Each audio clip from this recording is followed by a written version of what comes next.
देखो यूके में कैसे घर बनाया जाता है, तो मुझे बहुत अच्छा मौका मिल गया कि इन लोगों का भी कंस्ट्रक्शन चल रहा है, थोड़ा सा एक्सटर्नल पार्ट का। तो मुझे देखने को मौका मिल गया कि आपको पूरा एकदम डिटेल में समझाऊंगा कि कैसे थर्मली इंसुलेटेड घर बनाया जाता है। एंड दिल्ली में भी आपने देख रहा है, दिल्ली में भी अभी टेम्परेचर चला जा रहा है इधर में 50 degree Celsius, 40 degree Celsius, 50 degree Celsius.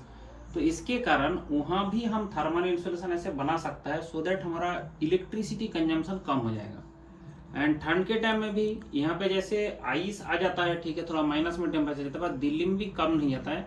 मतलब ऐसे जिस तरह से वेदर चेंज हो रहा है उसमें अगर घर को आप गर्म रखना चाहते हो और बाहर टेम्परेचर बहुत ज़्यादा डिफरेंस रहता है, तो बिजली का बहुत ज़्यादा जरूरत पड़ता है, चाहे आप घर को गर्म रखना चाहते हो चाहे आप घर को ठंडा रखना चाहते हो।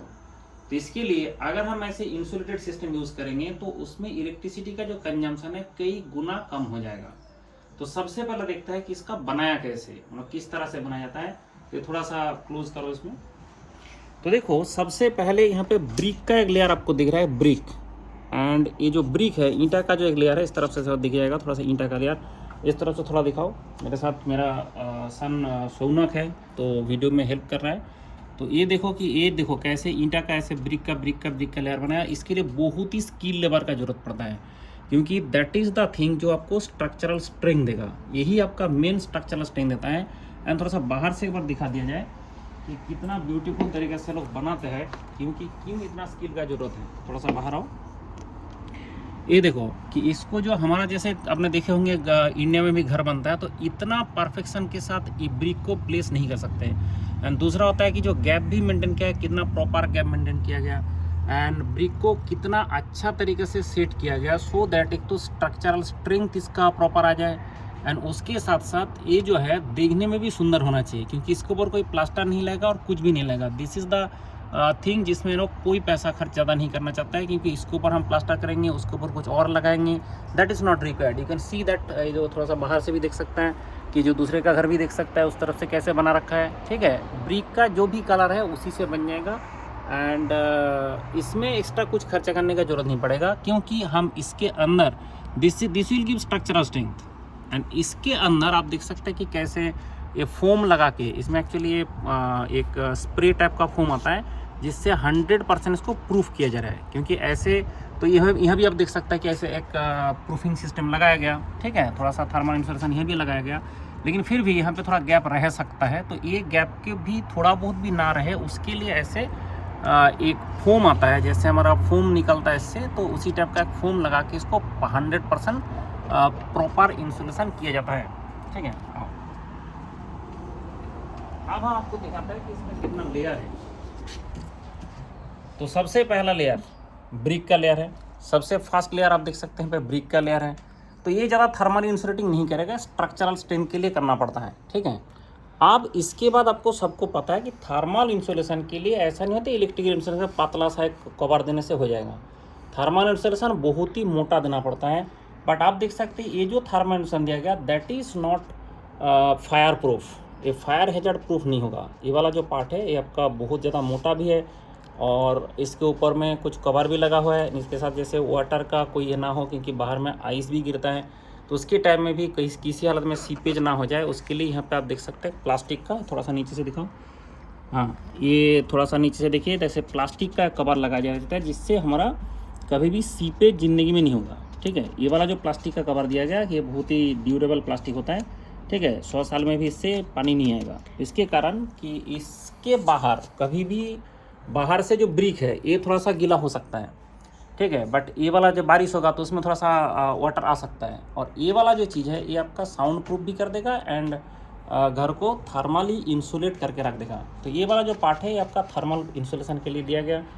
एंड उसके अंदर में आप देख सकते हैं कि दैट इज़ एक्चुअल थिंग जो थर्मल इंसुलेशन के साथ साथ ये आपका फायर हैजर्ड भी प्रूफ होता है, ठीक है। तो इसमें जल्दी आग नहीं लगेगा, तो ये वाला जो पार्ट है इसमें आग भी नहीं लगेगा। इंसुलेट तो करेगा ही करेगा, बट इसमें इसका कहता है फायर रिटर्डेंट जो इंसुलेटर है उसको देके बनाया जाता है। इसके बाद ये आपको लग रहा है पत्थर है, बट पत्थर नहीं है, ये वुड का है, कॉम्पोजिट वुड से बनाया जाता है, कॉम्पोजिट वुड वाला मटेरियल है। तो इसके बाद इसके ऊपर से आप जो पेंटिंग करना चाहते हो, जो कलर देना चाहते हो वो आ जाएगा। एंड थोड़ा थोड़ा स्ट्रक्चरल स्ट्रेंथ के लिए अगर कहीं से क्रैक ना हो जाए इसके लिए यहाँ पे थोड़ा सा ऐसे मेसिंग करना पड़ता है। You can see that messing. थोड़ा सा इसको फोकस करो। हाँ, आप देख सकते हैं कि थोड़ा सा मिसिंग किया गया, क्योंकि जैसे जॉइंट हो रहा था, तो अगर हमने डायरेक्टली यहाँ पे पेंट चिपका देंगे तो वो क्रैक हो जाएगा बीच में। तो इसके लिए ऐसे मिसिंग किया जाता है। तो ये आपका मिस करके फिर इसके ऊपर से वो चिपका देगा थोड़ा सा। यहाँ बहुत ही पतला देख सकते हैं, लेयर बहुत ज़्यादा चढ़ाने का जरूरत नहीं है। एंड इसके बाद आप जो कलर करना चाहता है, घर के अंदर में जो भी कलर करना चाहता है, आप इसके ऊपर कलर दे सकते हैं। एंड ये जो पूरा बन गया, पूरा 100% बिल्डिंग जो आपको थर्मली इंसुलेट करके रखेगा, उसके साथ साथ फायर रिटार्डेंट भी है, उसके साथ साथ वुड का अंदर से एक लेयर देने के कारण आपका जो घर है उसमें जो वार्म ये है वो भी अच्छा मेंटेन होगा। और अगर यहाँ पे तो घर को गर्म रखना पड़ता है, क्योंकि यहाँ पे ज़्यादातर टाइम ठंड रहता है, यहाँ पे आइस भी गिरता रहता है। लेकिन हमारा इंडिया में मैं बोलता हूँ कि अगर ऐसे बना दिया जाए तो हमारा दोनों तरफ से काम हो जाएगा। मतलब दोनों तरफ से काम हो जाएगा। एक तरफ से तो हो जाएगा कि ऐसे मुझे मेरे भी, तो एक तरफ से हो जाएगा कि हमारा जो गर्मी है, गर्मी में भी ये काम कर जाएगा, एंड ठंड है उसमें भी काम कर जाएगा। मतलब क्या होता है, गर्मी के टाइम में भी आउटसाइड इनसाइड टेम्परेचर मेंटेन करना है। मेनली बात यही है। तो जितना ज़्यादा हीट लॉस होगा उतना हमें वो करना पड़ता है। तो इसके लिए यहाँ पे तो सिर्फ एक ही होता है, हीट लॉस होता है, क्योंकि यहाँ पे गर्म रखना पड़ता है घर को। एंड घर को गर्म रखना और बाहर का टेम्परेचर माइनस में है, तो हमारा अगर अंदर में टेम्परेचर 20 भी मेंटेन करना है तो बहुत ज़्यादा इलेक्ट्रिसिटी कंजम्पशन होगा। इवन अभी आप मैं दिखाऊंगा कि यहाँ पे जैसे ऐसे नहीं कि ऐसे से भी इंसुलेशन करने से सब कुछ हो जाएगा। भाई अंदर में हीट भी तो देना है, ये हीट को रोक के रखे, उसके लिए सिस्टम बनाया गया। एंड जब भी आप देखेंगे जैसे ऐसा जो डोर भी है, अब बहुत अच्छे से क्लोज करना, सुनो बहुत अच्छे से इसको क्लोज करो, इसको और थोड़ा फोकस करके। हाँ, आप देख सकता है कि इसमें दो अलग अलग ग्लास है। ऐसे वन ग्लास से नहीं बनेगा, ये दो अलग ग्लास होता है। तो ये जो इनसाइड में एक ग्लास है और आउटसाइड में एक ग्लास है, तो यहाँ से देख सकते हैं कि दोनों तरफ में दो ग्लास हैं।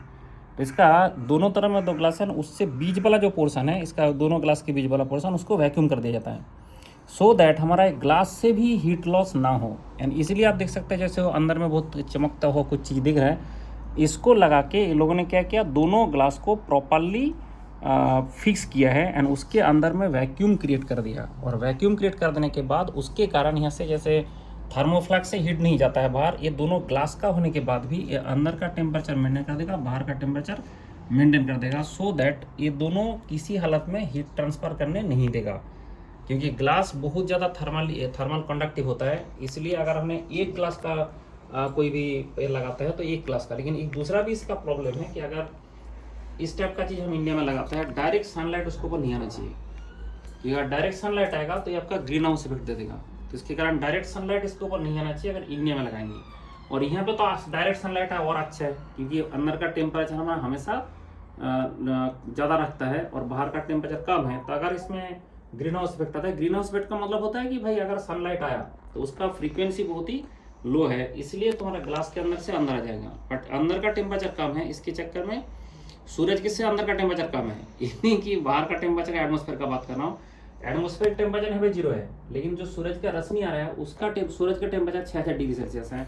उसका जो frequency of the light, frequency of the heat है वो बहुत ही कम है। उसके चक्कर में क्या होगा कि उसका वेवलेंथ बहुत ही कम है, उसके कारण ये बहुत ही तेज से इसका ग्लास को पार करके हमारा अंदर में आ जाएगा, जो ग्रीन हाउस इफेक्ट जिसको बोलते हैं। लेकिन हमारा जो धरती है, हमारा जो जैसे अभी घर है, इसका जो टेम्परेचर है कितना रखोगे आप, 30 डिग्री रखोगे, 20 डिग्री रखोगे, तो उसका जो वेव निकलेगा वो बहुत बड़ा वेव निकलेगा, एक ग्लास को एक करके बाहर नहीं जा सकता। तो इसलिए डायरेक्ट सनलाइट इसके अंदर नहीं आना चाहिए। तो आपका ऐसे अगर घर में हम लगाने का कोशिश करें, ऐसे ही खिड़की देखना पड़ेगा जहाँ पे डायरेक्ट सनलाइट नहीं आता है, ऐसे जगह में लगाना चाहिए, क्योंकि ये वाला चीज़ जो है आपका ग्रीन हाउस इफेक्ट का करेगा। बट इसका कोई ग्रीन हाउस इफेक्ट नहीं है, ये आपका जो इंसुलेशन है प्रॉपर इंसुलेशन है, इसमें कोई ग्रीन हाउस इफेक्ट नहीं है। ग्लास में दिक्कत है, इसमें कोई दिक्कत नहीं है, हमेशा आपको फ़ायदा ही देगा। जो घर को हमेशा मेंटेन करना चाहता है, ठंड में आप गर्म रखना चाहता है, गर्म में आप ठंडा रखना चाहता है, तो उसके लिए ये सबसे बेस्ट तरीका है, जिससे कम से कम इलेक्ट्रिसिटी कंजम्पशन होकर थ्रू आउट द लाइफ आप इलेक्ट्रिसिटी सेविंग कर सकते हैं।